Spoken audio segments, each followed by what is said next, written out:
This massive structure, detected on Saturn's moon Titan, which is the same size as Lake Superior, suddenly vanishes. When it comes to the distant worlds orbiting the Sun, one of the few certainties is their stillness. For the most part, the planets and moons remain frozen in time, their surfaces changing only over vast stretches of millennia. Scientists often compare two images of the same extraterrestrial location, sometimes taken years apart, only to find the features to be identical, as if nothing ever stirs. Yet, every so often, something unusual occurs that forces researchers to rethink everything they know. This is exactly what happened when NASA's Cassini probe captured a strange and fleeting formation on Titan, Saturn's largest moon, that appeared suddenly and then disappeared just as quickly, leaving behind one of the most tantalizing mysteries of planetary science. Titan, larger than the planet Mercury and over 1 billion kilometers from Earth, has long fascinated scientists. Unlike any other moon in the solar system, Titan boasts a thick atmosphere, rich in nitrogen and methane, and even more extraordinary, it has surface liquids. Vast rivers, sprawling lakes, and entire seas of liquid hydrocarbons cover Titan, making it the only other body in the solar system besides Earth where stable liquid is known to exist on the surface. Among these seas is Ligeia Mare, a massive lake in Titan's northern hemisphere, stretching hundreds of kilometers across and plunging to depths of more than 150 meters. It was here that Cassini detected the mysterious feature. On an image taken during a routine pass of the moon, scientists were surprised to see a bright white feature materializing about 10 kilometers from the shoreline of Ligeia Mare. This formation, which came to be known informally as the Magic Island, measured an incredible 19 kilometers in length and 9 kilometers in width. Its stark brightness contrasted sharply with the usually glass-smooth appearance of Titan's lakes, which typically show no variation because of the calm atmosphere and lack of wind. Even more mysterious, just 16 days after the first image, Cassini passed over the same area again, and the feature had vanished completely. The sudden appearance and disappearance of such a large object defied explanation. Scientists immediately began speculating on what could have caused such a dramatic change in a world that is otherwise so still. Some suggested it could have been waves forming on Titan's seas for the first time as the northern hemisphere slowly tilted closer to the Sun during its seasonal changes. Others proposed that floating chunks of frozen hydrocarbons may have temporarily broken free and drifted across the surface, only to melt or sink later. Another theory pointed to bubbles of gas released from deep beneath the lake, rising to the surface in a sudden surge before dissipating. Still others considered the possibility of suspended material lurking beneath the liquid, briefly becoming visible before sinking again. Whatever the explanation, the fleeting nature of the phenomenon has made it nearly impossible to confirm. With only one image to study, planetary scientists are left with far more speculation than certainty. Yet the event remains one of the most important puzzles from the Cassini mission, because Titan is not just another lifeless world of ice and rock. Titan, with its Earth-like atmosphere and its abundance of liquids, is considered one of the best candidates for hosting life beyond our planet. What makes Titan so compelling is that life there, if it exists, would not resemble anything on Earth. Instead of water, the rivers and lakes are filled with liquid methane and ethane. If organisms are able to survive in such an environment, their chemistry would be radically different from our own. For this reason, every anomaly, every unexplained ripple, every sudden formation becomes a clue in the search for life. The mysterious white feature on Ligeia Mare was no ordinary curiosity. For many scientists, it hinted at processes happening beneath Titan's still surface that could one day provide insight into the possibility of alien biology. The mystery of the vanishing island continues to inspire debate and fascination. Cassini's mission ended in the year 2017, leaving behind a treasure trove of data, but also many unanswered questions. Titan remains a place of wonder, and its secrets are far from fully revealed. As humanity prepares for future missions to Saturn's largest moon, including landers and even drones that will one day soar through its dense skies, the memory of the strange and fleeting formation remains fresh in the minds of researchers. It is a reminder that even in places where nothing is expected to change, the universe still has surprises waiting to be uncovered. The strange object in Titan's lake may never reappear, and the truth of its origin may remain hidden beneath the hydrocarbon seas. Yet, in many ways, That uncertainty is what makes the mystery so powerful. It demonstrates that the cosmos is not static, but alive with phenomena we are only beginning to glimpse. And perhaps, in those distant lakes of methane, there are secrets far more extraordinary still waiting to be revealed. Buzz Aldrin is best known for being one of the first two humans to walk on the Moon during the Apollo 11 mission in 1969. Along with Neil Armstrong, Aldrin landed on the lunar surface and spent about 2.5 hours outside the spacecraft, conducting experiments and collecting samples of the Moon's surface. Aldrin was also the first person to take a selfie in space, and he played a significant role in the development of space exploration and technology. After leaving NASA, Aldrin became an advocate for human missions to Mars and has been actively involved in the space industry, working on concepts such as reusable spacecraft and space tourism. Interestingly, back in 2009, Buzz talked in an interview about space exploration and said that a new mission into space will reignite the public's interest. However, at the end of the interview, he detailed that there's a monolith on the surface of Phobos and said that we should go and investigate it. He said the following: "Visit the moon of Mars. There's a monolith there, a very unusual structure on this little potato object that goes around Mars once in 7 hours." End quote. The Phobos monolith is an object that has been proposed to exist on the surface of Phobos, which is one of the 2 small moons of Mars. The idea of a monolith on Phobos gained attention in the 1970s when the moon was first photographed up close by the Viking 1 and 2 spacecraft. The monolith was initially suggested to be a large artificial object, possibly created by an extraterrestrial civilization. However, subsequent high-resolution images and closer observations by more advanced spacecraft have only caused more questions to arise.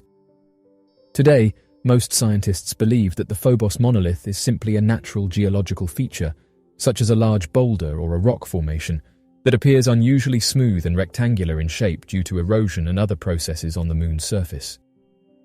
However, without going there and conducting experiments, some are of the belief that the mysterious object was placed there on purpose, noting that nothing in the surrounding area matches the strange object. The Phobos monolith mystery is amplified by the fact that Phobos is completely barren. Whilst Mars has an atmosphere and a weather system, Phobos sits silently in space, with its solitary monolith pointing up towards the heavens. What's more is that Phobos is tiny, compared to the grand scale of the universe, making the sight of something so massive atop of a small celestial body even more creepy. The effects of erosion are common for strange discoveries on other planets. Mars itself has been the subject of many strange discoveries, such as the Mars face, the Mars pyramid, and even the levitating spoon. These rock formations are usually a result of our perspective from Earth, as well as millions of years of rock degradation. While interesting to many, Phobos has yet to receive any significant research or space exploration. Optech and the Mars Institute have proposed that the site of the monolith be investigated. This mission is referred to as PRIME, fully known as the Phobos Reconnaissance and International Mars Exploration. The proposed mission would see a lander touchdown on the surface of the lonely moon to take samples of the moon's geology. Currently, the PRIME mission is not set to go ahead, and talks of funding are next to non-existent. In fact, when Aldrin discussed the idea of sending a mission to Phobos, he said the following: "When people find out about that, they are going to say, 'Who put that there?'" End quote. Cryovolcanoes on Ceres. In the main asteroid belt that sits between Mars and Jupiter lies Ceres, the largest of the asteroids. Ceres, first discovered in 1801 by Giuseppe Piazzi, was originally classified as a planet. This was until other large objects were discovered in the same neighborhood as Ceres. Astrologists at the time realized they were looking at a new type of object in space, so the term asteroid, meaning star-like, was first coined to describe these new objects. In the 1860s, it was widely accepted that these large asteroids had major differences to the planets we know, but a specific definition of planet was never formulated. At the 2006 Pluto debate, it was discussed the specific criteria that had to be met in order for an object to be considered a planet. Had it not been for a modification to this criteria stating the planet must have cleared the neighborhood around its orbit, Ceres would today be the 5th planet from the Sun. Obviously, due to the asteroid belt it lies within, Ceres is not classified as a planet but a dwarf planet and an asteroid simultaneously. Now, whilst the controversy surrounding Ceres' classification is certainly interesting, that's not what we're going to discuss today. Ceres itself is home to something much more fascinating. Since early 2015, NASA's Dawn spacecraft has orbited the icy world of Ceres, examining its surface closely. It wasn't until quite a few months had passed that the Dawn would observe something so fascinating but so bizarre at the same time. It was a 13,000-foot tall mound closely resembling what we know as a volcano. Scientists named it Ahuna Mons. In 2016, it was confirmed that Ahuna Mons was indeed a volcano, but not your average volcano, a cryovolcano. A cryovolcano is, as you can imagine, a volcano, but with a twist. Instead of releasing molten rock or lava like the volcanoes we have on Earth, a cryovolcano erupts water, methane, or ammonia. The water and other gases released often turn into a solid form once exposed to the low temperature surrounding the volcano, hence the more colloquial name ice volcanoes. These eruptions are referred to as cryomagma or cryolava. During eruption, they are liquid but are also released as a vapor. Cryovolcanoes are thought to be able to form on moons and asteroids that used to have an abundance of water. The reason Ahuna Mons erupts water and other substances rather than magma is simple.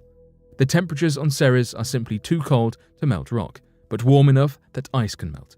Ahuna Mons was only able to be understood more when scientists examined mineral salt, likely the product of a cryovolcanic eruption, inside the Okator crater found it had origins in Ahuna Mons, which in turn relates both fascinating natural structures. The Okator crater is 57 miles across and as deep as Ahuna Mons is high. The large impact that tore the giant Okator crater into the surface of the dwarf planet must have originally started everything and triggered the later cryovolcanic activity, says Andreas Nathus, framing camera lead investigator for Max Planck. After this event, rock around the planet reshuffled and moved up towards the surface. The change in pressure allowed water and dissolved gases to escape that would eventually form a volcano. It's also suggested that many smaller explosions around the dwarf planet caused the cryovolcanism rather than one major event. Cryovolcanism isn't exclusive to Ceres though, as it has been spotted on Enceladus, one of Saturn's moons, Europa, a moon of Jupiter, and Triton, Neptune's largest moon. Cryovolcanoes are a fascinating insight into the wonders of the universe and things we couldn't even imagine being possible. Space tourism company to launch commercial flights to the stratosphere by 2024. Travelling to space, a concept that, until recently, was nothing more than a wishful fantasy straight out of a sci-fi novel or TV show. Well, now Worldview Enterprises has entered the scene, and they are planning on revolutionizing the spaceflight industry to make space flights accessible to a wider range of people. Worldview Enterprises was established 10 years ago in Arizona and is now offering a journey into space by using rocketless balloons that will travel straight up into the stratosphere. A far cry from Bezos's Blue Origin flight, the Worldview Enterprises experience will be an interesting endeavor to be sure. The balloons will lift Voyagers 18 miles into the air. This is nowhere near as deep into space as the company's competitors offer. True space is said to begin at the Kármán line, 100 kilometers into space, though others argue it begins at 50 miles up. Blue Origin's flight can get you just above the Kármán line at 106 kilometers. The peak of the Worldview Enterprises flight might disappoint, but they are confident in their rocketless aviation, claiming it will be worth the once-in-a-lifetime experience. Clients will be able to witness the Earth's curve for the first time with their own eyes, as well as see the true darkness of space. CEO Ryan Hartman stated, "We're redefining space tourism. Lamentably, the tickets start at $50,000, hardly a cheap venture for those curious about participating in the journeys. The flights are said to be between 6 and 8 hours in length. Some journeys might last several days. The balloons are more accurately capsules that can hold up to 8 people at a time.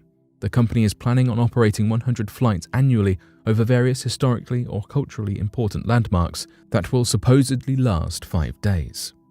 Some such destinations include the Great Barrier Reef, the Giza Pyramids, and the wonders of the world, and the journeys are allegedly going to be smooth and gentle. Worldview Enterprises argue that, unlike Blue Origin flights, which use rocket power and suffer G-force, their balloon alternatives will allow people of all sizes and ages to traverse space. When asked about whether the Worldview Enterprise space travel is a joyride, CEO Ryan Hartman refuted it, saying it's much bigger and more important than most people realize. Hartman claimed he wishes to turn space travel into a commodity for all sorts of people from all walks of life, for families, for couples, for cosmos-loving individuals. Hartman believes that space is the future of the travel industry. The very first flight has already been entirely sold out by Space for Humanity, a non-profit organization that is offering the purchased tickets to anyone who wishes to participate but is unable to afford the relatively expensive tickets themselves. The first flight will begin in Arizona, near to the Grand Canyon. However, the company are hopeful that they might be able to add other landmarks to that list soon after they can prove how the world should invest in their idea. NASA has just announced that a huge asteroid will come within just 100,000 miles of Earth, which is twice as close as the Moon. The object is estimated to be over 300 feet in length. The United States Space Agency's Asteroid Watch team said the following: "Astronomers with the International Asteroid Warning Network are using this approach to learn as much as possible about this asteroid in a short time period. It's good practice for planetary defense in the future if a potential asteroid threat were ever discovered." End quote. NASA has a program in place called the Near-Earth Object Observations Program, which is designed to detect, track, and characterize asteroids and comets that come within a certain distance of Earth. The program includes a network of ground-based telescopes and also employs spacecraft to observe and study near-Earth objects. One of the key goals of the Near-Earth Object Observations Program is to identify any objects that may pose a threat of impact to Earth. If an object is detected that has the potential to collide with Earth, NASA will first work to refine the object's orbit to better understand its trajectory and predict where it might impact. NASA will then evaluate potential mitigation strategies, such as deflecting the object off its trajectory or disrupting it using a kinetic impactor. NASA also collaborates with other national and international organizations to detect and track near-Earth objects. For example, the agency works with the European Space Agency to operate the Space Situational Awareness Program, which includes the segment dedicated to monitoring these objects. Overall, NASA's efforts to detect and study near-Earth objects help to protect Earth by providing an advanced warning of potential impacts and informing strategies for mitigating the risk of collision. However, every year, NASA misses various asteroids of all sizes, with one of the most recent ones being in November 2021, when a large asteroid barely missed Earth, with the planetary defense team saying that no one knew it was coming. Although a 300-foot asteroid doesn't sound like much, its impact could be devastating.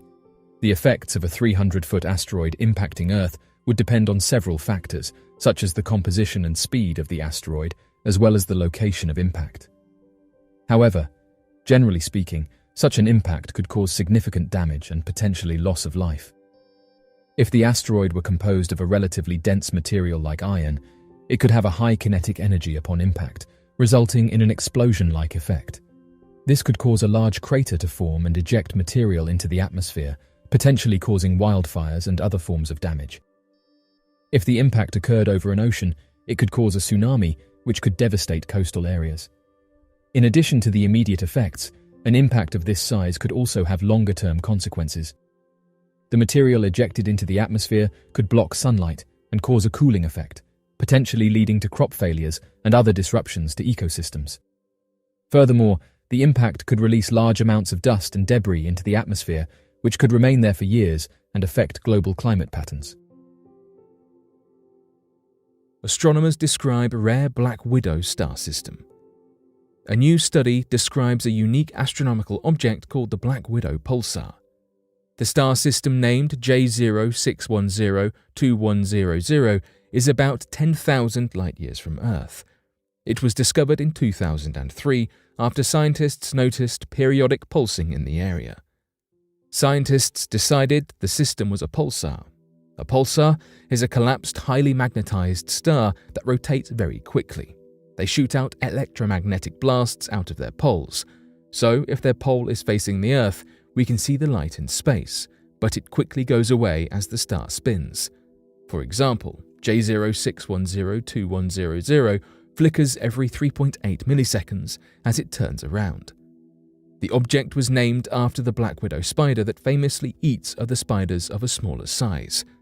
The black widow pulsar is made up of two stars, one larger and one smaller. The larger of the two is slowly devouring the smaller star by pulling most of the surrounding matter into space. In addition to removing any matter from its vicinity, the larger star hits the smaller star with consistent energy discharges. On J06102100, these pulses have been happening over the last 100 or even thousands of years. These hits of energy push much of the remaining star matter into space. Since the star could devour its smaller counterpart at some point, scientists want to study this system before it goes away. Emma van der Wateren, a doctorate student at the Netherlands Institute for Radio Astronomy, studied the Black Widow pulsar for years and analysed 16 years of data from a radio telescope to discover more about the pulsar. She and her team found some unique and interesting things about this specific star system. First, this system has never shown any changes in timing. It was consistent and steady throughout the past 16 years. Typically, Black Widow pulsars are irregular and temperamental, which is why this finding is so important to astronomers. Second, the star system does not have a radio eclipse, which is found in most other Black Widow pulsars. A radio eclipse happens when radio emissions stop during a specific part of the star's orbit path around each other. Van der Wateren explains, this occurs when the companion star moves close to the front of the pulsar, and all this irradiated material coming off of the companion eclipses the pulse emission from the pulsar. While the radio eclipse is still stumping scientists, the steady timing has a clear and helpful purpose. Van der Wateren says, to detect gravitational waves, you need many, many very stable pulsars, and unlike earlier Black Widow pulsars that have been discovered, this system is very stable. Scientists believe that if they analyze the consistent energy pulses of the larger star, they might be able to detect gravitational waves, which are uncommon ripples in the fabric of space-time. Gravitational waves, theorized by Albert Einstein, appear when massive universal objects collide. The waves from the collision move through space and time at light speed and warp the fabric of the universe as they ripple past. Pluto has giant ice volcanoes that could hint at the possibility of life. As it turns out, secrets have been hiding on the dwarf planet Pluto's surface all this time. According to astronomers, giant ice volcanoes have recently erupted with icy sludge. This area on Pluto is completely unique compared to what astronomers have seen in our solar system. This new discovery was made possible with NASA's New Horizons spacecraft, which captured photos of Pluto's moons and surface in 2015. These images were used to observe Pluto more closely than before and led to the discovery of two prominent peaks that were thought to be icy volcanoes. This speculation was further proved by clues of erupted ice lava found in the images. While we tend to associate volcano eruptions with hot lava, ice volcanoes or cryovolcanoes erupt with water ice mixed with other substances such as methane or ammonia.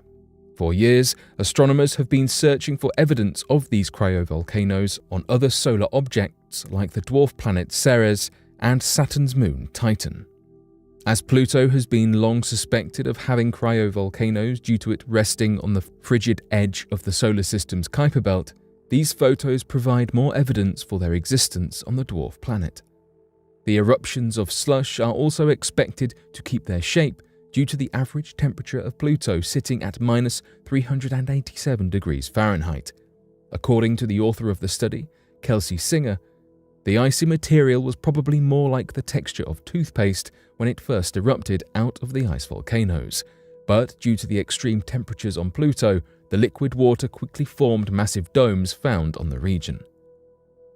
Due to the lack of impact craters in the area around the cryovolcanoes that are usually seen on Pluto's surface, It is suggested that the ice volcanoes were active about 100 to 200 million years ago, a relatively short time in the grand scheme of things. This recent activity indicates to astronomers that the volcanoes may erupt again, just as volcanoes on Earth switched from dormancy to activity. Astronomers know that Pluto once had a subsurface ocean, and the discovery of these ice volcanoes points to the possibility that they may still be present. This possibility of a liquid ocean existing on Pluto increases the once 0% possibility of existing life on Pluto to a slim chance. As Singer points out, there are still a lot of challenges for any organisms trying to survive there.